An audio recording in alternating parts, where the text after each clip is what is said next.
Selamat pagi, Om Swastiastu, Assalamualaikum warahmatullahi wabarakatuh. Salam sejahtera bagi kita semua, salam, namo buddhaya, dan salam kebajikan.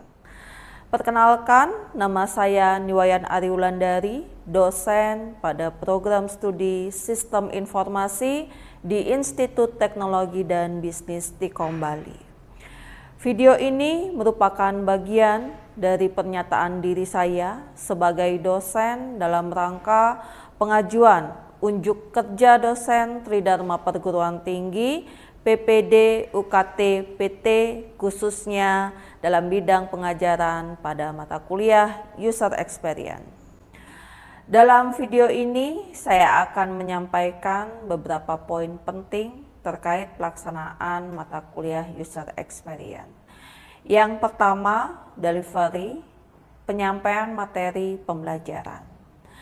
Penyampaian materi dilakukan secara sistematis melalui metode ceramah, diskusi, tanya jawab, serta penugasan praktis untuk memastikan mahasiswa dapat menguasai konsep-konsep inti dalam user experience. Yang kedua, interaksi antar peserta pembelajaran. Interaksi aktif antara dosen dan mahasiswa dilakukan melalui sesi tanya jawab, diskusi kelompok, serta presentasi hasil tugas agar pembelajaran lebih dinamis dan kolaboratif. Yang ketiga, asesmen, penilaian hasil belajar. Proses penilaian dilakukan melalui berbagai bentuk asesmen seperti ujian tulis, tugas kelompok, kuis, dan presentasi untuk mengukur pencapaian kemampuan akhir atau CPMK yang telah ditetapkan. Mata kuliah User Experience membahas prinsip-prinsip desain pengalaman pengguna User Experience, mulai dari identifikasi kebutuhan pengguna, rancang antarmuka, hingga evaluasi produk digital. Mata kuliah ini bertujuan untuk memberikan bekal kepada mahasiswa dalam menciptakan solusi teknologi informasi yang berfokus pada kepuasan dan efisiensi pengguna. Setelah menyelesaikan mata kuliah ini, mahasiswa diharapkan mampu mengidentifikasi, menerapkan konsep interaksi dalam aspek manusia, aspek komputer, aspek lingkungan, untuk menyelesaikan masalah yang berkaitan dengan interaksi manusia dan komputer. Dan juga mahasiswa mampu menerapkan dan mengevaluasi antarmuka pengguna yang dihasilkan. Materi pembelajaran meliputi yang pertama adalah pengantar user experience dan user interface. Yang kedua, elemen dasar user experience dan prinsip desain. Yang ketiga, desain sprint, tahap dan persiapan. Yang keempat, persona pengguna dan segmentasi. Yang kelima, prototyping manual dan digital. Yang keenam, pengujian desain dan usability testing. Yang ketujuh, pengukuran kualitas user experience. Yang kedelapan, model the 5 plane of user experience. Pada semester ini, saya mengajar mata kuliah user experience kelas BB 233 yang dilaksanakan secara tatap maya dengan menggunakan MS Teams. Selain menggunakan MS Teams, pelaksanaan perkuliahan ini dalam pengumpulan tugas, upload materi, kuis, UTS, dan UAS menggunakan Learning Management System Tikom Bali dan komunikasi aktif melalui aplikasi WhatsApp. Metode pembelajaran yang digunakan meliputi ceramah interaktif, diskusi kelompok, kuis, dan latihan soal, tugas proyek, dan presentasi hasil tugas. Interaksi aktif didorong melalui sesi tanya jawab dan diskusi. Sistem penilaian didasarkan pada kehadiran dengan bobot 15%, tugas kelompok dilaksanakan 2 kali, masing-masing 10%, kuis 10%, UTS 25%, dan UAS 30%. Penilaian mencakup teknik tes lisan, diskusi, presentasi, dan tugas berbasis proyek dengan rubrik penilaian yang jelas pada tiap indikator capaian yang ditentukan oleh institusi. Dalam proses pembelajaran, setiap pertemuan direkam untuk dokumentasi dan analisis perkembangan pembelajaran. Rekaman ini juga digunakan untuk refleksi dan peningkatan kualitas pengajaran termasuk evaluasi. Yang pertama, penjelasan konsep oleh dosen. Yang kedua, aktivitas tanya jawab antara dosen dan mahasiswa. Yang ketiga, partisipasi mahasiswa dalam diskusi dan presentasi. Berikut saya sampaikan cuplikan video mengajar mata kuliah User Experience yang dilaksanakan secara tatap maya dengan MS Tip. Selamat menyaksikan. Semangat pagi adik-adik semua, semoga selalu dalam keadaan sehat. Terima kasih atas kehadirannya. Pertemuan 12 saya akan memberikan materi terkait dengan 5 Plane of UX Design dan materi ini sudah saya upload di e-learning. Ya, jadi model ini akan membahas terkait dengan proses desain, di mana akan dibahas terkait dengan yang paling abstrak dan yang paling konkret, ya.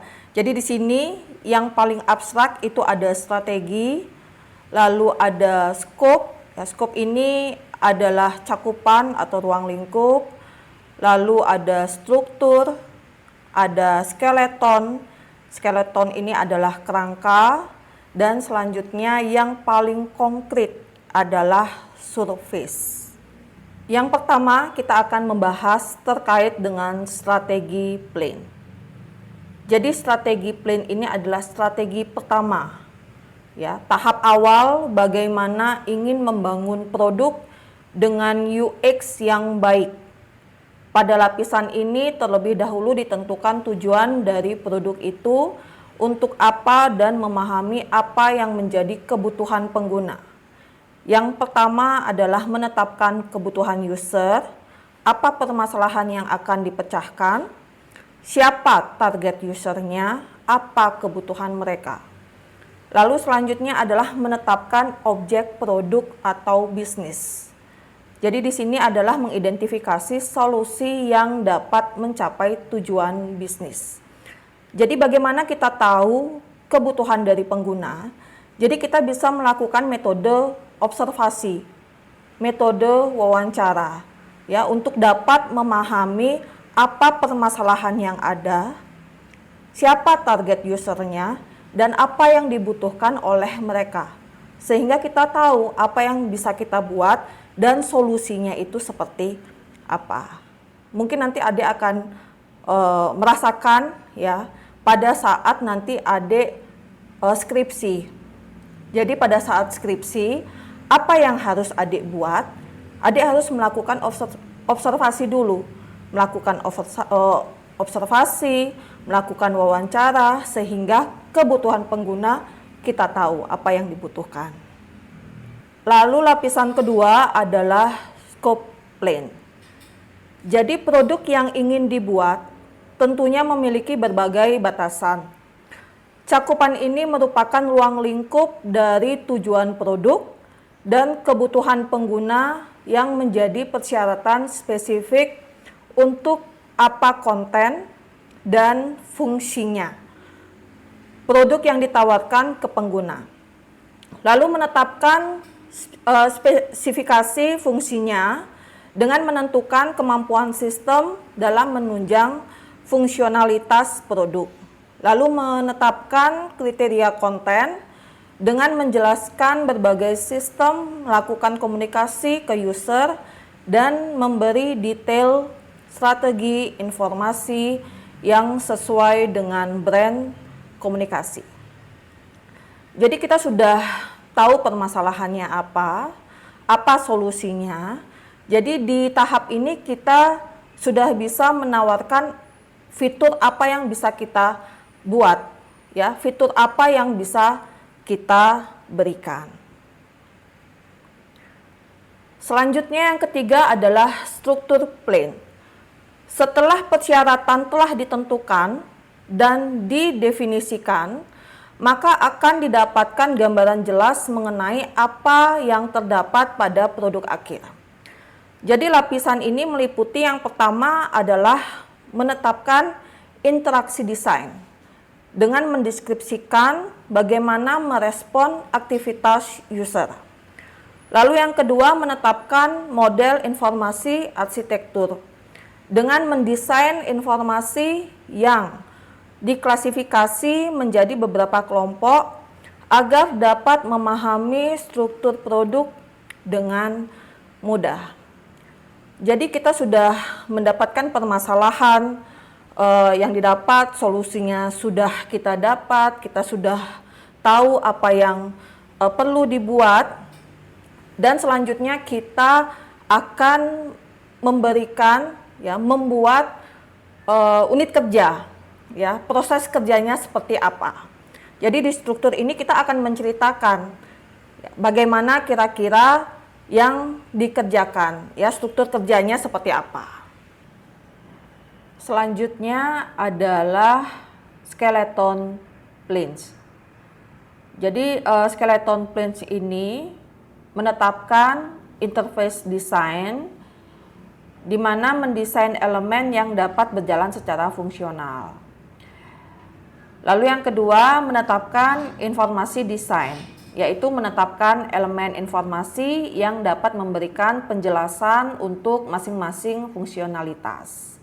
Lalu yang ketiga menetapkan navigasi desain, yaitu mendesain tampilan utama yang dapat mempermudah user dalam menavigasikan produk. Jadi lapisan skeleton plans ini adalah tahap penghubung antara struktur dan tampilan visual. Di sini layout halaman, tombol, dan elemen interaktif ini mulai ditentukan agar pengalaman pengguna menjadi lebih halus dan intuitif. Dan skeleton plans ini penempatan elemen antarmuka dan navigasinya itu tidak hanya harus estetik, ya, tetapi juga memperhatikan kebiasaan pengguna, ya, dan desain yang konsisten dan familiar akan mengurangi beban kognitif pengguna saat menjelajahi produk.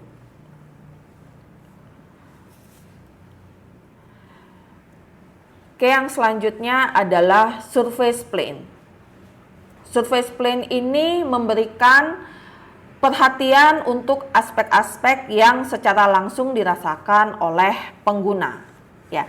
Jadi lapisan surface plan ini adalah lapisan permukaan, ya, yang hasil akhirnya itu dapat dilihat dan dirasakan langsung oleh pengguna. Jadi desain visual seperti warna, tipografi, dan icon itu sangat berpengaruh terhadap kesan pertama dan kenyamanan saat menggunakan produk. Respon sistem terhadap aksi pengguna seperti animasi ataupun suara juga meningkatkan pengalaman yang menyenangkan dan responsif. Ya, tujuannya adalah untuk menciptakan interaksi yang terasa alami dan menyatu dengan harapan pengguna. Nah, selanjutnya adalah rekapan, ya, terkait dengan 5 elemen tersebut. Yang pertama adalah strategi. Jadi strategi ini merupakan dasar dari proses desain UX, ya. Jadi pada tahapan ini perancang harus merumuskan problem statement secara jelas agar produk memiliki arah yang tepat. Ya, penting juga untuk memahami siapa target usernya agar solusi yang dibuat benar-benar sesuai ya dengan kebutuhan pengguna. Jadi selain itu, tujuan bisnis dan produk objektif juga harus sejalan agar produk dapat memberikan nilai bagi perusahaan sekaligus bermanfaat bagi pengguna. Lalu yang kedua yaitu scope. Jadi lapisan scope ini membatasi ruang lingkup produk berdasarkan strategi yang telah ditentukan. Kemampuan sistem dirancang agar produk dapat menjalankan fungsi utamanya dengan baik. Ya, di sisi lain, strategi informasi mulai dirancang untuk menyusun konten dengan logis. Komunikasi merek juga diperhatikan agar produk selaras dengan identitas dan nilai-nilai yang ingin ditampilkan perusahaan. Nah, selanjutnya adalah struktur. Jadi untuk struktur ini adalah kerangka kerja utama dalam desain UX. Di dalamnya itu terdapat interaksi desain yang menentukan bagaimana sistem merespon tindakan dari pengguna secara logis, ya, dan juga efisien. Selain itu, informasi arsitektur menyusun konten menjadi bagian-bagian yang mudah ditemukan dan juga mudah dipahami, dan agar membantu pengguna dalam menjelajahi sistem tanpa kesulitan. Nah, selanjutnya adalah skeleton, ya. Jadi skeleton ini adalah lapisan yang memfokuskan pada penataan elemen visual dan interaktifnya, ya. Interface design dirancang komponen-komponennya, ya, seperti tombol, formulir, ataupun menu agar berfungsi dengan baik. Informasi desain juga memastikan agar informasi itu disajikan secara jelas dan terstruktur. Ya, jadi sementara itu navigasi desain juga dirancang untuk memudahkan pengguna dalam menelusuri produk dengan alur yang intuitif. Ya, dan terakhir adalah surface. Jadi lapisan ini adalah tampilan akhir yang berinteraksi langsung dengan pengguna. Respon sistem dirancang agar pengguna mendapatkan umpan balik, ya, atas aksi yang dilakukan, misalnya ya terkait dengan perubahan warna ataupun dengan animasi. Visual design mengatur elemen estetika, ya, seperti warna, tipografi, dan ikon agar pengalaman pengguna terasa menarik, ya, profesional dan menyenangkan. Oke adik-adik, saya sudah memaparkan penjelasan terkait dengan the 5 plane of UX design. Ya, kira-kira adik-adik ada yang ingin bertanya? Tidak ada, Bu. Oke, sudah jelas ya. Ya, jadi kalau tidak ada yang bertanya, saya ingin bertanya kepada adik-adik ya terkait dengan 5 elemen tadi. Yang pertama saya ingin tahu terkait dengan tujuan utama dari lapisan strategi dalam desain UX. Ya. Oke, saya persilahkan Nikade Ardelia Meiza. Jadi tujuan utama dari lapisan adalah menentukan tujuan bisnis dan kebutuhan pengguna. Itu adalah dasar untuk merancang produk yang relevan dan tepat sasaran. Makasih, Bu. Oke, benar sekali ya adik ya. Jadi lapisan ini adalah lapisan dasar untuk merancang produk sesuai dengan kebutuhan dari pengguna. Ya. Oke, pertanyaan yang kedua, saya ingin tahu terkait dengan interaksi desain pada lapisan struktur. Oke, saya persilahkan Nikomang Ayu Widiantari. Izin menjawab, Ibu. Interaction design adalah cara sistem merespon aksi pengguna. Jadi tujuannya itu agar si pengguna dapat berinteraksi dengan lancar. Oke, benar sekali ya adik ya, agar pengguna dapat berinteraksi dengan lancar. Lalu yang ketiga, saya ingin tahu terkait dengan navigasi desain. Ya, apakah navigasi desain itu penting dalam lapisan skeleton? Oke, saya persilahkan nih Kadek Dina Antari. Izin menjawab, Bu. Itu karena mempermudah pengguna menjelajahi produk dan juga navigasi yang jelas itu membuat pengalaman pengguna lebih efisien. Oke. Terima kasih. Ya, benar sekali ya, Dek ya. Jadi navigasi desain itu penting untuk mempermudah pengguna dalam menjelajahi produk dan fitur-fitur yang ada di aplikasi tersebut ya, sehingga perlu dibuat lebih intuitif. Yang keempat, saya ingin tahu terkait dengan lapisan surface ya. Jadi apa yang ditangani oleh lapisan surface dalam UX design? Ya, saya persilahkan Imade Marta Dwi Anggara.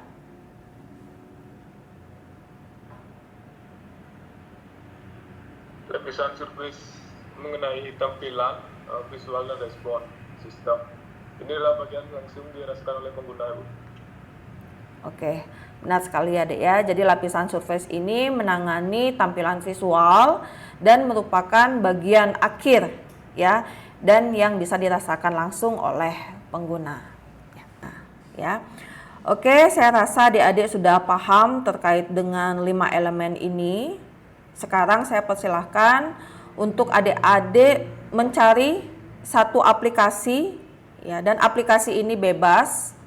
Boleh aplikasi yang ada di Stikom Bali ya, ataupun aplikasi lainnya, dan silahkan bedah 5 elemen ini ya di aplikasi tersebut yang adik pilih, dan silahkan dibuat dalam bentuk presentasi, dan silahkan juga buat juga kesimpulan ataupun tanggapan, saran yang bisa adik berikan. Dan untuk tugasnya sudah saya upload di e-learning ya. Silakan dikerjakan secara kelompok. Oke, saya lihat adik-adik sudah selesai ya mengerjakan.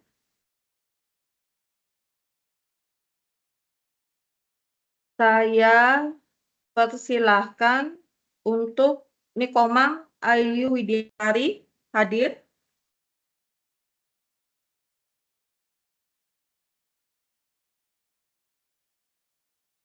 Hadir, Ibu. Ya, silahkan dipresentasikan.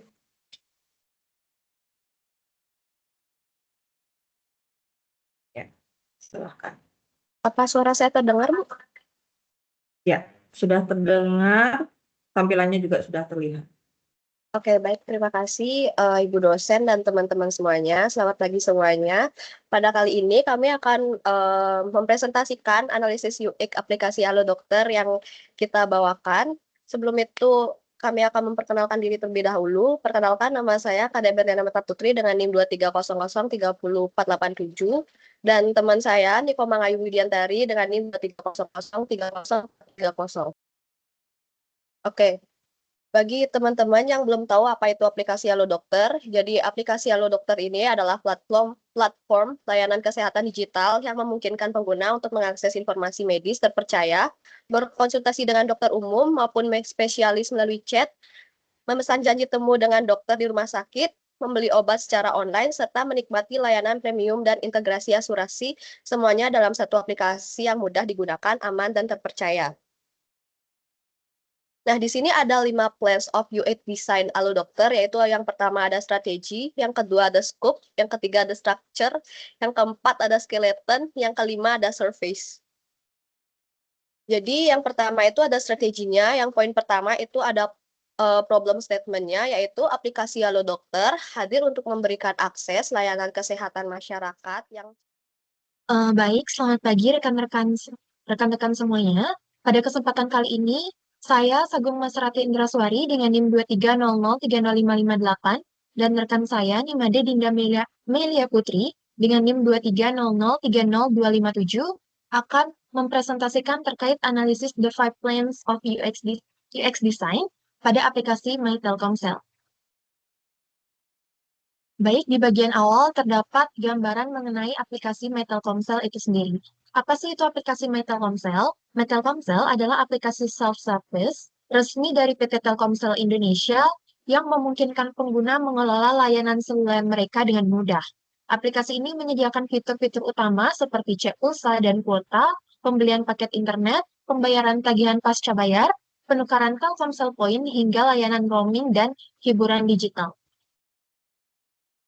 Baik, di sini saya akan mempresentasikan analisis user experience dari aplikasi BCA Mobile. Sebelum itu, izinkan saya perkenalan diri dulu. Nama saya Imadi Martadwi Anggara dengan NIM belakang 0391. Dengarkan saya, Kuncara Ana dengan NIM belakang 431. Jadi bagian pertama, apa itu UX? User experience adalah pengalaman keseluruhan pengguna saat berinteraksi dengan aplikasi atau produk digital. UX mencakup berbagai aspek, termasuk kemudahan penggunaan, kecepatan akses, kenyamanan visual, serta tingkat kepuasan pengguna saat berinteraksi dengan suatu sistem. Kenapa UX itu penting? Karena UX bisa bikin pengguna lebih mudah dapat informasi, nggak gampang frustasi, dan lebih betah pakai aplikasi. Selanjutnya ada strategi. Arah utama strategi itu aplikasi mudah diakses kapan saja, transaksi digital dan tetap aman. Yang pertama dari strategi ada problem statement, akses mudah dan cepat ke layanan perbankan, keamanan dalam berinteraksi digital. Selanjutnya ada target user. Nasabah BCA yang aktif menggunakan smartphone, pengguna yang membutuhkan transaksi cepat dan praktis. Yang ketiga ada business goal, meningkatkan penggunaan layanan perbankan digital, meningkatkan kepuasan nasabah, memperluas jangkauan layanan. Yang terakhir ada produk objektif, menyediakan aplikasi mobile banking yang aman, mudah digunakan, dan lengkap fiturnya. Oke, saya sudah menanggapi dan sudah melakukan penilaian yang sudah adik-adik kerjakan, ya, dan adik-adik sudah mengerjakan dengan baik. Sudah dibahas satu persatu elemen dasar UX sesuai dengan aplikasi yang adik pilih, dan adik-adik sudah mampu memberikan tanggapan ataupun saran. Jika nanti ada yang kurang jelas terkait dengan penjelasan hari ini, silahkan nanti adik-adik bisa sampaikan pada grup WA ya, yang sudah adik ikuti. Dan untuk Korti nanti silahkan untuk divalidasi terkait dengan kehadiran pada kelas ini ya, karena waktu perkuliahan sudah habis. Untuk pertemuan ini saya akhiri. Yang belum mengumpulkan hasil tugas hari ini, silahkan untuk tetap yang mengupload tugas hari ini untuk saya gunakan sebagai acuan absensi. Dan saya ucapkan terima kasih. Sampai jumpa lagi di pertemuan selanjutnya, dan saya akhiri meeting ini. Demikian paparan saya terkait pelaksanaan pembelajaran mata kuliah User Experience. Semoga bermanfaat dan dapat menjadi gambaran utuh tentang komitmen saya dalam menjalankan tugas Tridharma perguruan tinggi khususnya di bidang pembelajaran. Om Santi Santi Santi Om, sehat selalu.